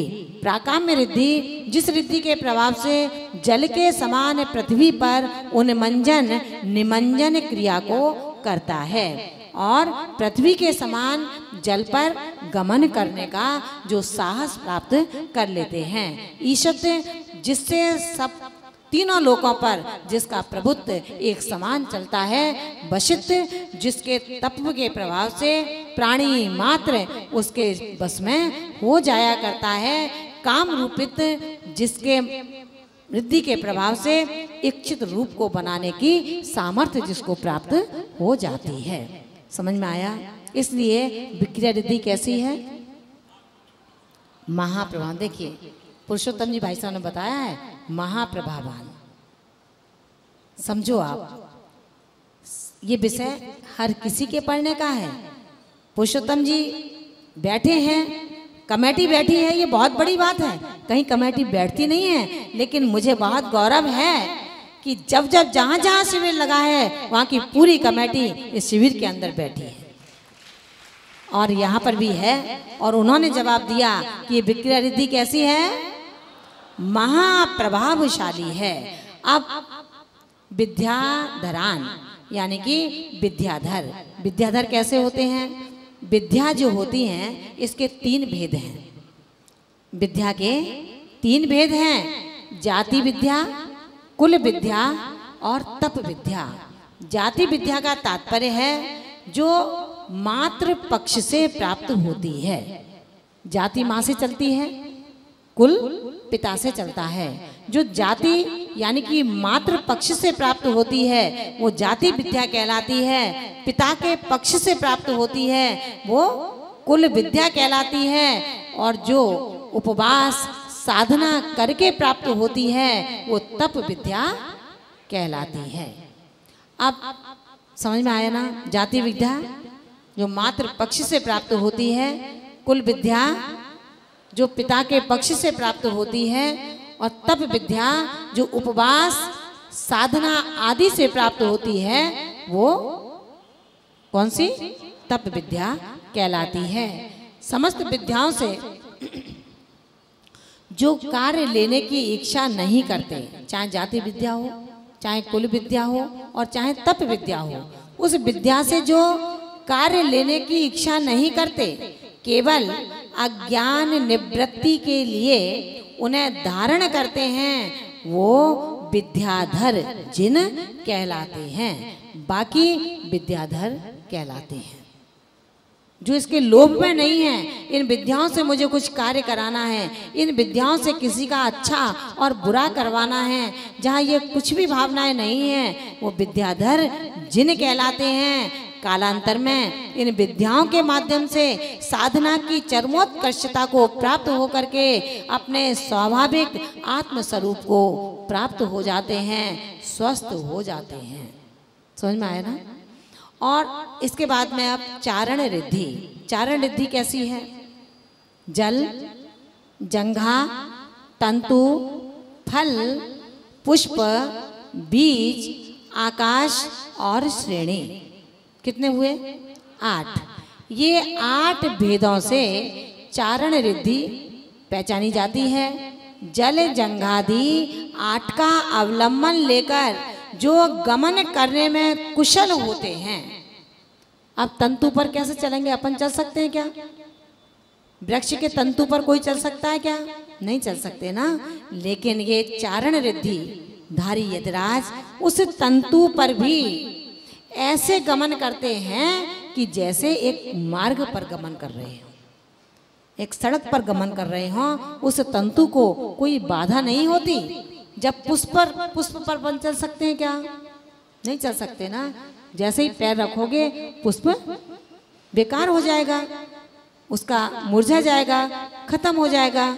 लेकिन उस पुष्प पर वो चारण रिद्धि यतिराज बड़ी आसानी से चलते हैं और कुशलता से गमन करने में श्रेय प्राप्त करने वाले वो ऋषिगण उन जीवों को किसी प्रकार की पीड़ा न पहुंचा करके वरन सुख का एहसास कराते हुए उन पुष्पों पर, उस बीज पर, उस जल पर गमन कर जाया करते हैं। ऐसे वो चारण रिद्धि यतिराज अपने तप की शक्ति से चारण रिद्धिधारी होते हैं। उन समस्त चारण रिद्धिधारी यतिराजों के चरणों में हम सभी मन से, वचन से, काय से बारंबार नमस्कार करते हैं। प्रज्ञा श्रवण, प्रज्ञा श्रवण ऋषि, प्रज्ञा 4 प्रकार की होती है। औत्पत्ति की प्रज्ञा, व्यन्य की प्रज्ञा, कर्मजा प्रज्ञा और पारिणामिकी प्रज्ञा। औत्पत्ति की विद्या किसे कहते हैं? जो विनय के द्वारा श्रुत ज्ञान आदि को प्राप्त करता है। विनय से, अभी टेढ़े मेढ़े बैठे ना अपन लोग, ऐसे नहीं, विनय से, जो विनय से बैठ करके जागृत होकर के मुझे पढ़ना है, मुझे पढ़ना है, ऐसी प्रज्ञा उसे प्राप्त होती है। और यदि प्रमादवश यदि विस्मृत भी हो जाए, भूल भी जाए, तो वो औत्पत्ति की प्रज्ञा अन्य पर्याय में, परभव में उपस्थित होकर के केवल ज्ञान को प्रदान करा देती है। कौन सी प्रज्ञा है वो? औत्पत्ति की प्रज्ञा। औत्पत्ति की प्रज्ञा पुस्तक में होगा, है ना? औत्पत्ति की प्रज्ञा जो विनय के अधीत होकर के श्रुत ज्ञान को दिलाती है, और प्रमाद बस यदि विस्मृत हो जाए तो परभव में उत्पन्न होकर के केवल ज्ञान प्रदान करवाने का श्रेय प्राप्त करती है। इसलिए कहा गया है, विनय बिन विद्या नहीं, विद्या बिन नहीं ज्ञान। इसलिए अपने को कैसे पढ़ना है? विनय पूर्वक पढ़ना है। कैसी विनय करना है? कैसी विनय करना है? नहीं, आपसे नहीं करें, सिर ढकने की बात नहीं है, कोई बात नहीं है। आप ढक रहे हैं, ढक लो, अच्छी बात है। कितने समझदार हैं आप लोग, है ना? विनय से झूठे मुंह अध्ययन नहीं करना, पैरों के नाखून तोड़ते हुए अध्ययन नहीं करना, दांतों को कुरेदते हुए अध्ययन नहीं करना, कानों को खुजाते हुए अध्ययन नहीं करना, दांतों का मल निकालते हुए अध्ययन नहीं करना, नाक को साफ करते हुए अध्ययन नहीं करना, जुल्फों को निकालते हुए अध्ययन नहीं करना, शीशा देखते हुए अध्ययन नहीं करना, पैर कपड़ों को प्रेस करते हुए अध्ययन नहीं करना। अध्ययन करने के लिए ना कपड़ा देखना है, ना रोटी देखना है, ना मकान देखना है। जब अध्ययन कर लोगे तो रोटी भी मिलेगी, मकान भी मिलेगा और कपड़े भी मिलेंगे। मिल रहा है ना हमें रोटी, कपड़ा और मकान, सब कुछ दिया है ना आप लोगों ने। और रोटी ऐसे नहीं मिलती, हम नहीं जाते, बुलाती है रोटी, आओ आओ, बैठो बैठो, जब मिलती है। कब मिली? प्रज्ञा जब हमने विनय के द्वारा अध्ययन किया। जिनवाणी को मां समझें, क्योंकि कहा है प्रपंच रहितम शास्त्र, प्रपंच रहितो गुरु, प्रपंच रहितो मोक्षो दृश्यते जिन शासना। जिस शास्त्रों के अंदर आडंबर रहित शास्त्र होते हैं वो शास्त्र कहलाते हैं। अहिंसा की जिसमें व्याख्या होती है वो व्रत कहलाते हैं। और दुनिया के जो दान हैं वो दान अपने दानों में नहीं आते। हमारे यहाँ तो आहार दान, औषध दान, शास्त्र दान और अभय दान होता है। और अन्य दानों में कन्यादान, स्वर्ण दान, गोदान, भूदान, तमाम दान होते हैं। उन दानों से हमें कोई लेना देना नहीं है। एक नया दान पश्चिमी सभ्यता से और शुरू हुआ, कौन सा बता सकते क्या आप लोग? युवाओं में इसका बहुत ज्यादा जुनून है, रक्तदान। रक्तदान आचार्य भगवंत कहते हैं, आज तुम रक्त को दान कहते हो, कल को मांस को औषधि कहने लगोगे तो मांस का औषधि दान करने लगोगे। रक्तदान नहीं है अपने यहाँ पर। सच्चाई समझो धर्म की। अपने शरीर का रक्त करने के द्वारा आप दान देकर के संतुष्ट हो रहे हो। दान रक्त का नहीं होता। जैन शास्त्रों को पढ़ो। हमने शास्त्रों का अध्ययन नहीं किया, हमने आनंद यात्राएं की है। आध्यात्म की यात्रा में उतरोगे, आनंद आएगा। ये आध्यात्म की यात्रा चल रही है जिसमें आप बैठे हैं। हमारे प्रवीण भैया कह रहे थे माता जी बहुत आश्चर्य है कि कोई नहीं बैठता। हमने कहा मुझे ये आश्चर्य है कि ये सब बैठे हैं। क्यों? जो नहीं बैठे उनका आश्चर्य करो कि वो क्यों नहीं बैठे। जो बैठे हैं इनका आश्चर्य नहीं करना, इनकी तो नैया पार है, इनकी भैंस पानी में नहीं डूबेगी। अब तो ये क्या करेंगे, जिनकी भैंस पानी में डूब रही होगी उसको निकालने का प्रयास करेंगे, डूबी हुई को निकालेंगे, ये डूबने वाले नहीं है। औत्पत्ति की विद्या जो होती है, विनय के अधीत होकर के जो अध्ययन किया गया है, कहा गया है ना, एक अक्षर का ज्ञान जो भी दे बताए, दुनिया में नहीं द्रव्य है जो देकर चुक जाए। जिसने हमें खड़ा कर दिया ऐसे विश्व गुरु महावीर स्वामी को भला कौन भूल सकता है। हम उनकी महावीर जयंती पर जयकारे लगाएंगे, बहुत अच्छा फंक्शन करेंगे, महावीर को मानेंगे, लेकिन महावीर की नहीं मानेंगे। कितने अच्छे बच्चे हैं, बहुत सुंदर भक्त हैं। महावीर को मानेंगे लेकिन महावीर की नहीं मानेंगे। ये मेरे माता पिता हैं ये तो कहूंगा, लेकिन मैं माता पिता की सेवा नहीं करूंगा। ध्यान रखना, ऐसे ऐसे वो प्रज्ञावंत प्रज्ञावान औत्पत्ति की विद्या के जो धारी हैं, नियम से केवल ज्ञान को प्राप्त होते हैं। दूसरी विद्या कौन सी है? वैनिक की विद्या। विनय पूर्वक 12 अंगों के पढ़ने वाले जो होते हैं, उनसे जो उत्पन्न प्रज्ञा होती है वो वैनिक की प्रज्ञा कहलाती है। और कर्मजा प्रज्ञा गुरु के उपदेश के बिना तपश्चरण से जो प्राप्त होती है वो कर्मजा विद्या है। बेटा तेरे प्रश्न का उत्तर है ये आई है मथुरा से। और एक जुनून था कि सरस्वती मंत्र केसर से जिभ्या पर लिखवाना है। बहुत पीछे पड़ी बहुत समय से, माता जी करवा दो मेरा काम, करवा दो। बच्चे को कौन समझाए, लेकिन हमने माता जी से स्वास्थ्य सही नहीं था, फिर भी कहा कि माता जी आज तो कर दो। आई है माता जी का स्वास्थ्य सही नहीं रहने के कारण जल्दी से वो, और फिर उनका गुरु है, वो तो गुरु हैं, हम उनके आगे लगते कहाँ पर हैं। फिर भी उन्होंने बात मानी और आज इसका काम किया है, तो बहुत खुश है ये। आज इसको ये रहे कि अब मेरी प्रज्ञा मुझे मिलेगी। लेकिन ध्यान रखना विनय गुण मत छोड़ना, कभी अहंकार के पर्वत पर मत चढ़ना। कितनी भी योग्य बन जाना, कितनी भी ऊंची उठ जाना, लेकिन समझना मैं अपने गुरु के सामने कुछ भी नहीं हूं। गुरु गुरु होता है, शिष्य शिष्य होता है। शिष्य कभी गुरु के सामने गुरु नहीं बन सकता।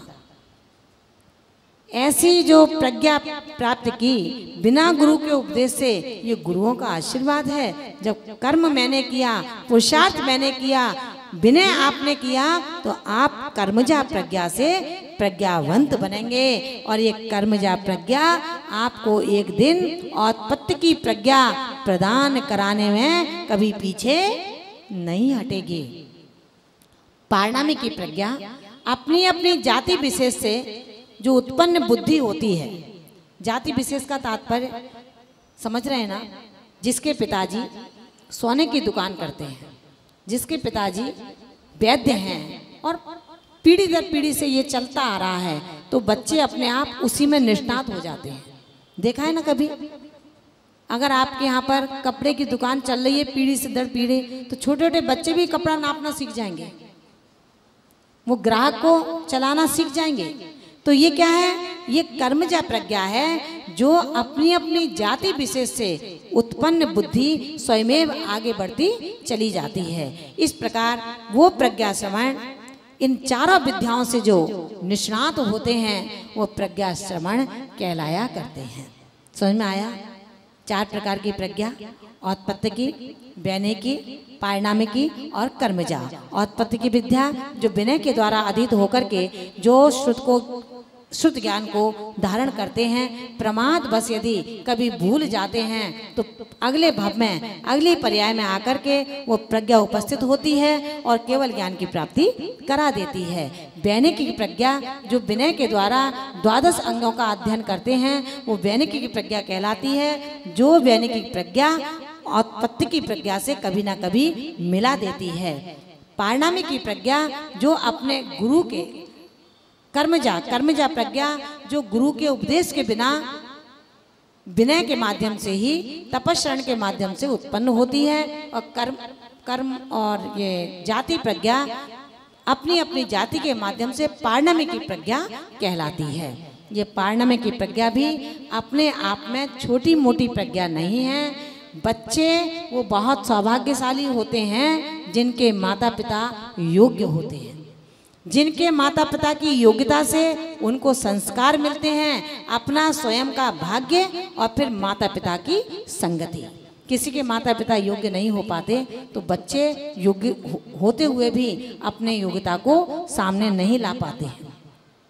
आकाशगामी, आकाशगामी का तात्पर्य है जो इच्छानुसार मानसोत्तर पर्वत से घिरे हुए, यानी कि मानसोत्तर पर्वत से पहले पहले के प्रदेश में सर्व रूप से गमन करने में जो समर्थ होते हैं, इच्छित प्रदेशों में गमन करने से उनको कोई रोक नहीं सकता है।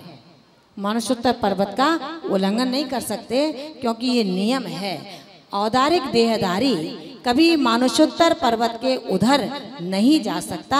मानसोत्तर पर्वत से पहले पहले ही उसका गमन संभव है। समझ में आ गया? सबके आ गया? आकाशगामी मानसोत्तर पर्वत से पहले पहले अपनी इच्छानुसार गमन करने में जो समर्थ होते हैं वो आकाशगामी ऋषिराज कहलाया करते हैं। इस प्रकार से काव्य नंबर 4 को आपने समझा अच्छे से। पूछ सकती हूँ क्या मैं आपसे? चलना है, सीढ़ियों से उतरो तो पता नहीं लगे कौन आया और कौन चला गया। जब फर्श पर चलो तो पैर घिस करके चलना चाहिए क्या?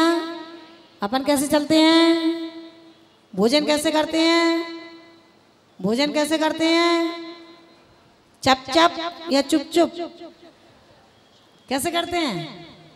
ये ध्यान रखना, ये विषय है आपका। भोजन मुंह खोल करके नहीं करना चाहिए, मुंह बंद रहे और भोजन अंदर चला जाए। ये सब अंडरग्राउंड व्यवस्था है। ग्रास मुंह में दे लिया, अब कहाँ गया कैसे गया ये पड़ोसी को पता नहीं लगना चाहिए। लेकिन अपन कैसे करते हैं? बोलो ना। सामने क्या होता है? टीवी चल रही होती है। कौन कौन करते हैं टीवी के सामने भोजन? और ऊपर वाले कोई नहीं करते क्या? बंटी भैया, फिर हाथ क्यों नहीं उठाया आपने? हाथ तो उठाओ। कौन कौन करते हैं टीवी के सामने? टीवी के सामने भोजन करने वाला अल्पजीवी होता है, अपने आयु के निषेकों को कम करता है। करना है क्या आयु के निषेक कम? नहीं करने ना, तो आज से टीवी के सामने भोजन नहीं करना। अच्छा, बोलते बोलते भोजन कौन करता है? अच्छा, बोलना तो भी सही है, लेकिन कभी ऐसी भी कोई स्टाइल आती है क्या भोजन करते समय कि भोजन कर रहे हैं और 2 गालियां निकाल रहे हैं तो कौर के छींटे भी बाहर चले गए? ऐसी स्टाइल कोई होती है क्या? सीसीटीवी कैमरे लगवा लो एक बार और उसकी टीवी मेरे पास उठा करके ले आना, स्क्रीन फिर चालू करना उसको और दिखाना हमारी स्टाइल। समझ में आया ना? प्रज्ञा श्रवण चारण रिद्धि मुनराज हैं, उनके अंदर यही सब गुण थे। ये गुण हमारे स्टार्ट हैं। आगे हम रिद्धिधारी बनेंगे। कब बनेंगे? हम चप्पल को घिसकर, पैर को घिसकर नहीं चलेंगे। कितने जीव मरे अपने पैरों से। दूसरी अशिष्टता प्रतीत हुई, शिष्टता दिखती नहीं है। भोजन जो हम कर रहे हैं, चप चप की आवाज आ रही है तो दूसरे का ध्यान आकर्षित हुआ है। आवाज काहे की आ रही है? मुंह देखेगा तुम्हारा। अरे भोजन कर रहे हैं। एक भोजन करने का तरीका मुंह में इतना ही कौर लो जो नीचे वापस ना रिटर्न हो। जल्दी जल्दी नहीं, तुम्हारी थाली तुमको ही निपटानी है, दूसरा कोई करेगा। इस तरह से ये हमारा क्या है, ये हमारी शिष्टता है, शिष्टाचार है। इस तरह हमें आना है। स्कूल में अपन कैसे जाते हैं? ड्रेस के साथ, लेकिन हमें कहना पड़ता है भाई ड्रेस क्यों नहीं पहनी? तो जब ड्रेस पहनी जाती है, ऐसा नहीं करना पड़े। पेरेंट्स तुमको कब समझाएंगे? जब आप बच्चे होंगे, जब आप छोटे होंगे। एक बार समझाना पड़ेगा, बेटा स्कूल जाना है, तैयार हो जाओ। रोज रोज नहीं कहेंगे। रोज माँ क्या कहती है? रोज समझाना पड़ता है। एक बार बता दिया, क्यों नहीं ड्रेस पहनता अपनी?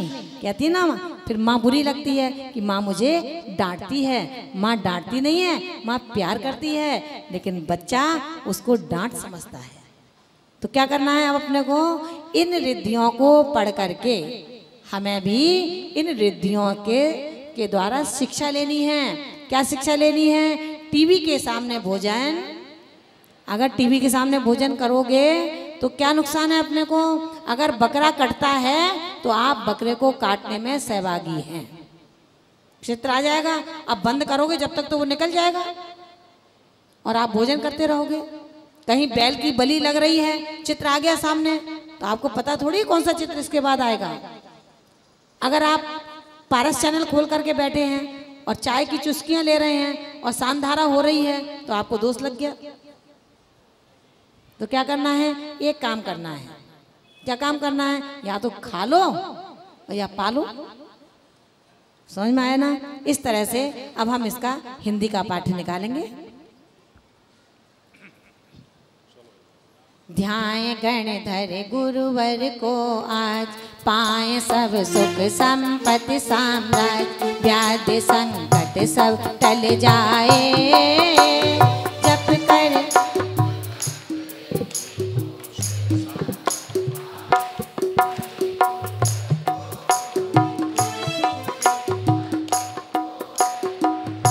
ध्याय गणधर गुरुवर को आज, पाए सब सुख संपत्ति साम्राज्य, व्याधि संकट सब टल जाए। जप कर यंत्र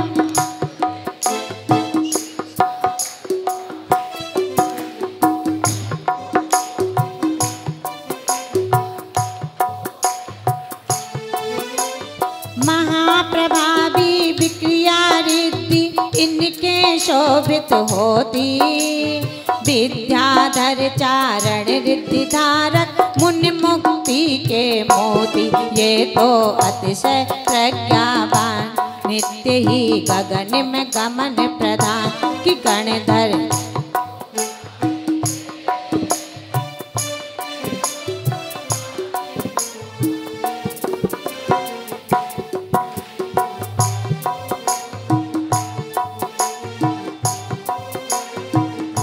ध्याय गणधर गुरु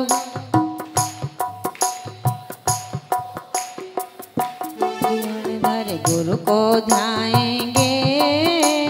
जप कर यंत्र मंत्र रिद्धि को, शिव संपत्ति पाए। गणे गुरुवर को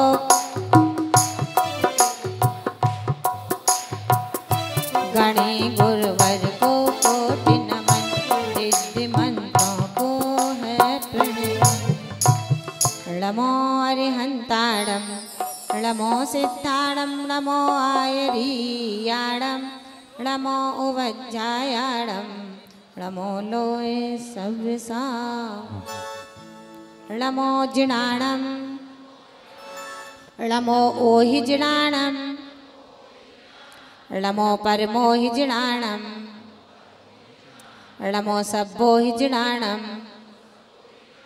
नमो अनंतोहि जिणाणं,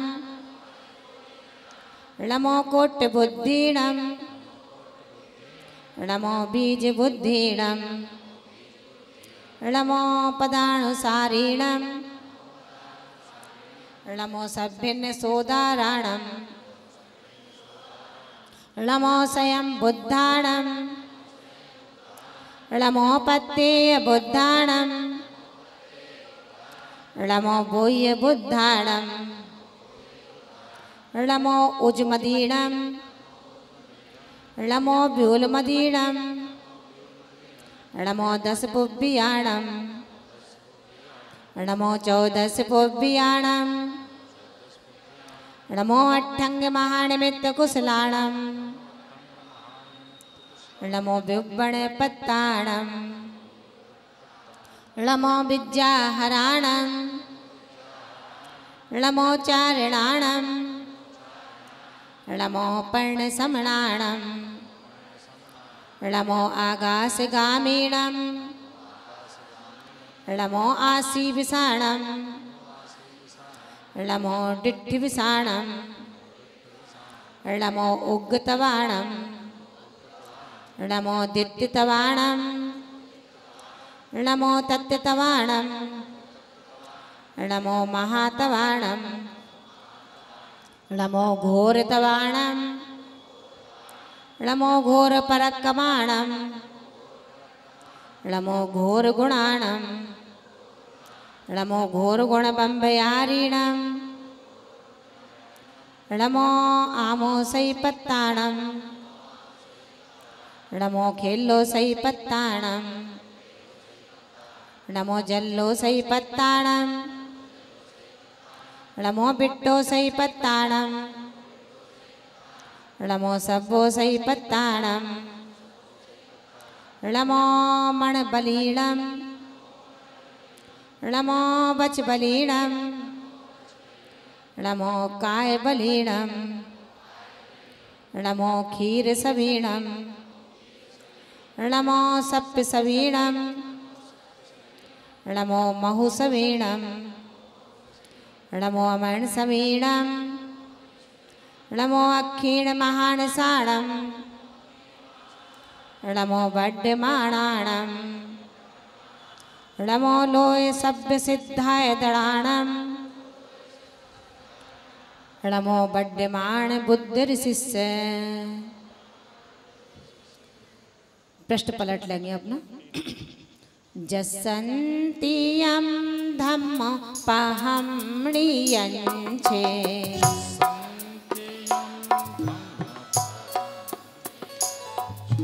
तस्सन्तियं वेण इयं पौञ्जे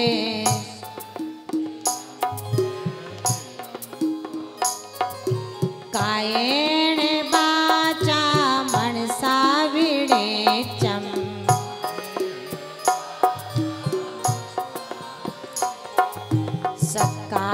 सत्कारयेतं सिर पंचमेण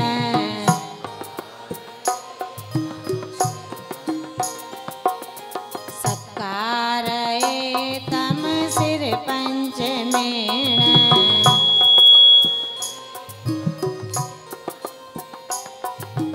जिन भगवन के पास में धर्म मार्ग के है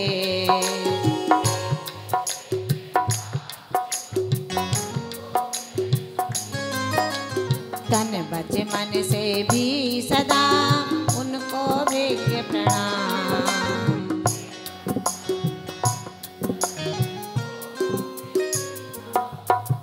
है पंचांग नमन तुम्हें हो मेरी विश्राम। आइए महान भावों पूज्य गुरु माँ के चरणों की वंदना के लिए चलते हैं। 2 लाइनें भाई केशव जी बोलेंगे और 2 लाइनें आप लोग बोलेंगे। मैं 70 वर्ष साधना के गुजरे हैं और कैसी साधना, स्पॉटलेस। समझना कोई दोष नहीं है, निर्दोष साधना आर्यका की छोटी मोटी बात नहीं है। कभी अकेली नहीं रही, संघ के निर्वाह के साथ नारियों के संघ का निर्वाह करना अत्यंत दुष्कर कार्य होता है। ऐसी साधिका जिसने अपने जीवन में मध्य लोक में बैठ करके स्वर्ग लोक की दिव्य शक्तियों से साक्षात वार्ता करती है। घटनाएं कितनी बताऊं, कल की ही घटना है जो बताऊंगी आपको। आपको सुनकर के लगेगा कि क्या ये सब सत्य है। पूज्य माता जी की शक्ति का हम क्या व्यक्ति कर सकते हैं। साधारण सी दिखने वाली असाधारण शक्तियों से संपन्न है। दिव्य शक्ति भी उसे कहें, दिव्य शक्ति स्वरूपा उसे कहें तो शायद कोई अतिशयोक्ति नहीं होगी मान भावो। लेकिन कर्म चितेरे हैं, छोड़ते नहीं है किसी को। तीर्थंकर जैसी आत्मा को नहीं छोड़ा, वो तो तीर्थंकर बनने वाली आत्मा है, इनको कैसे छोड़ा जा सकता है? इनसे भी भुगतान तो करना पड़ेगा।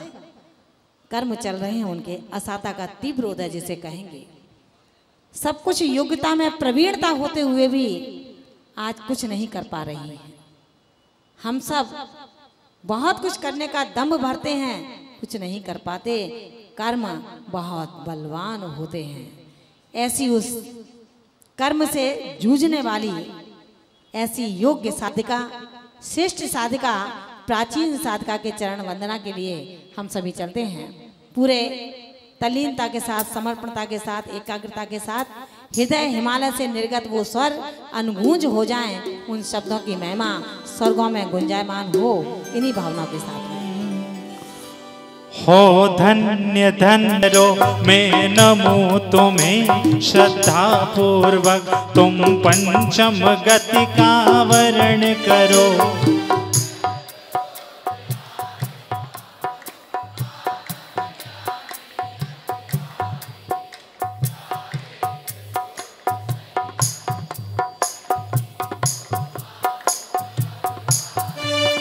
दिन रात का भेद मिटाने को तुमने पुरुषार्थ जगाया है।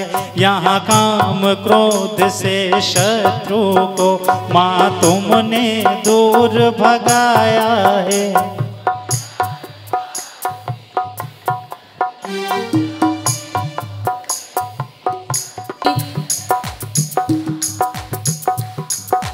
जय जिनवाणी माता रख लाज हमारी,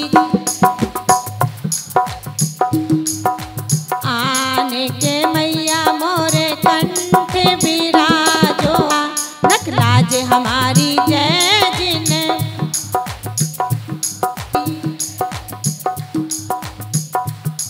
ओ जय जिनवाणी माता रख लाज हमारी।